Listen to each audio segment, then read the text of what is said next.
When she said the words, I thought I'd misheard her. "I'm canceling the wedding, Noah," she whispered, not meeting my eyes. "I'm in love with someone else."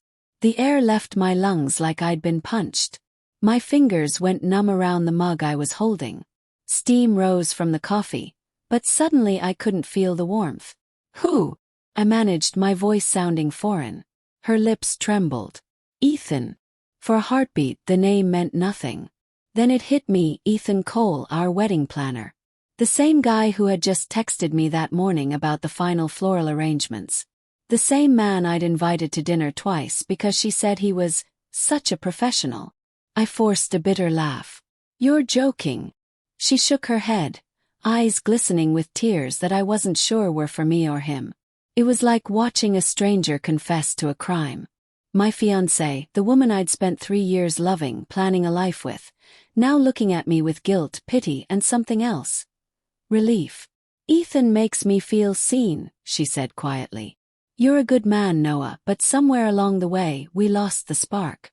I didn't mean for it to happen." The spark. That damned word people use to justify betrayal.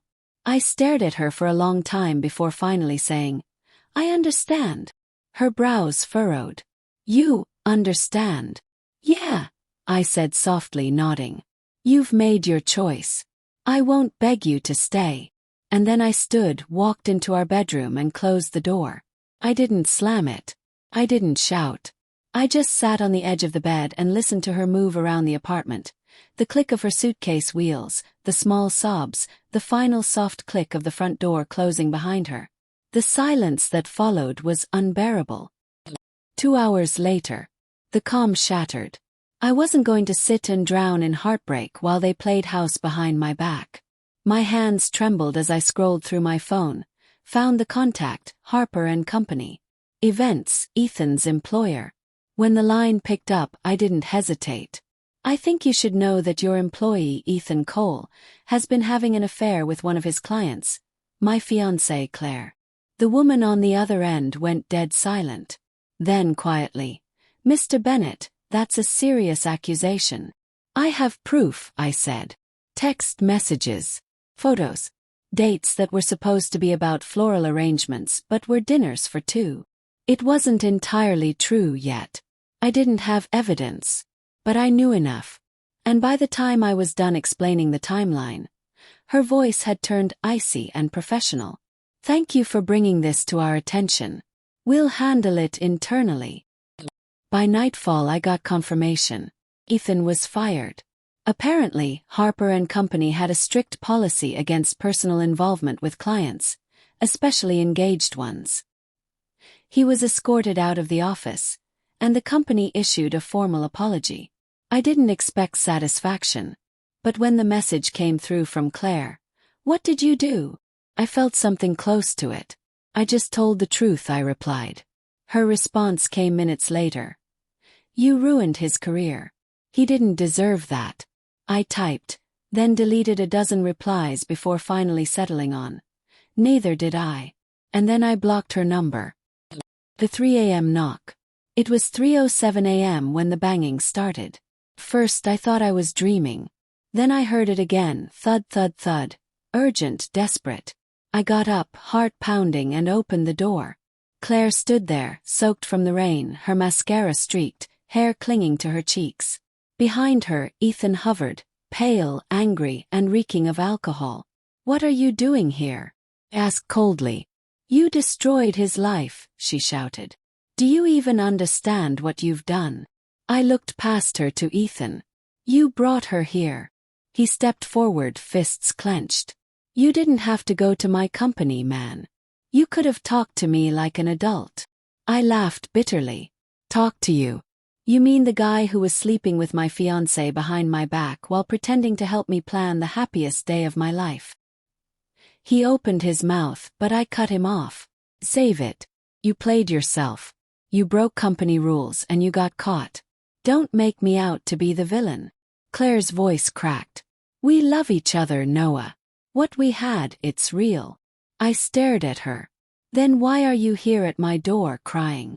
She blinked, taken aback. "Because you ruined him." "No," I said quietly. You ruined both of you. I just told the truth. The wind howled through the hallway. Rain splattered across her dress. For a moment no one spoke. Then Ethan muttered something under his breath and turned to leave. But Claire didn't move. Her eyes searched mine, almost pleading. Do you still love me? She asked.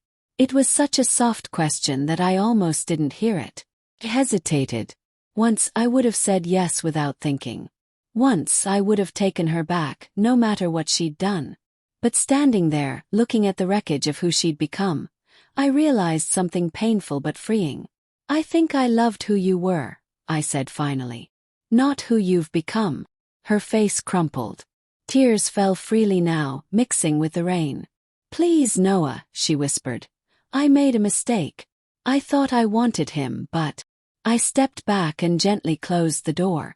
The last thing I saw was her silhouette, fragile, defeated, fading behind the glass as thunder rolled across the city. Days turn into weeks.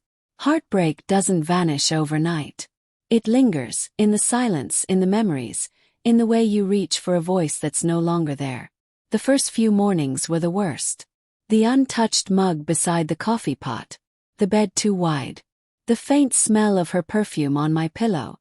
But slowly I began to breathe again. I went back to the gym. Started running. Deleted old photos. When her name flashed across my phone, Claire, blocked. I ignored it. Then one evening I got a message from an unknown number. You probably don't care, but Ethan left me. He said I ruined his life. I guess you got what you wanted. I stared at the text for a long time before typing a reply. No, Claire. Nobody got what they wanted. You just learned what choices cost. I never heard from her again. 6 months later. By the time spring came, I'd changed. Not in the bitter, cynical way I expected, but in a quiet, grounded way. I'd started seeing a therapist. I'd even gone to dinner with someone new, a kind woman named Julia who worked in publishing. No games, no drama, no ghosts. One night after dinner, as we walked past a bakery, I caught my reflection in the window. Smiling, relaxed, alive. Startled me. For so long, I'd been the man whose life had fallen apart at the altar. But I wasn't him anymore. The unexpected encounter. It happened one rainy afternoon at a cafe downtown. I was waiting for my order when I heard a familiar voice. Noah! Turned.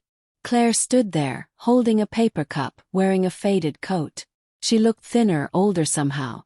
The spark that once lit her eyes was gone.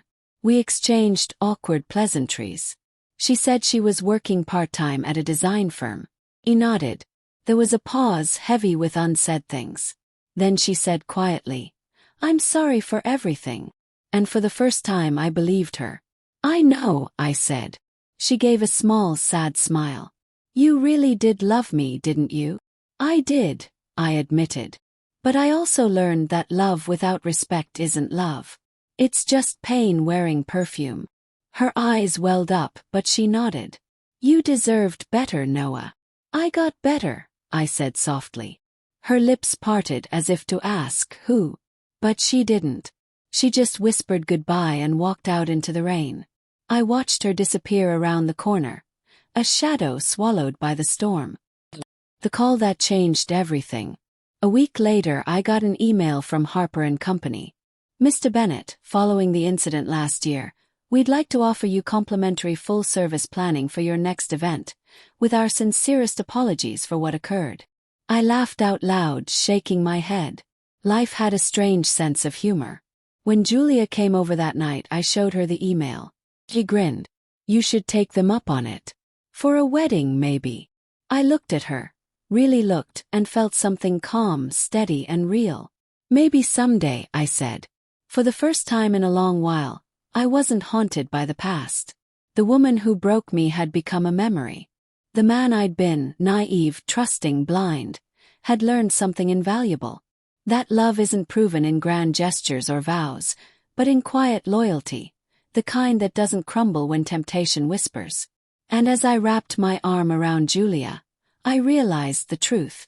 Sometimes losing what you thought you needed is the only way to find what you truly deserve.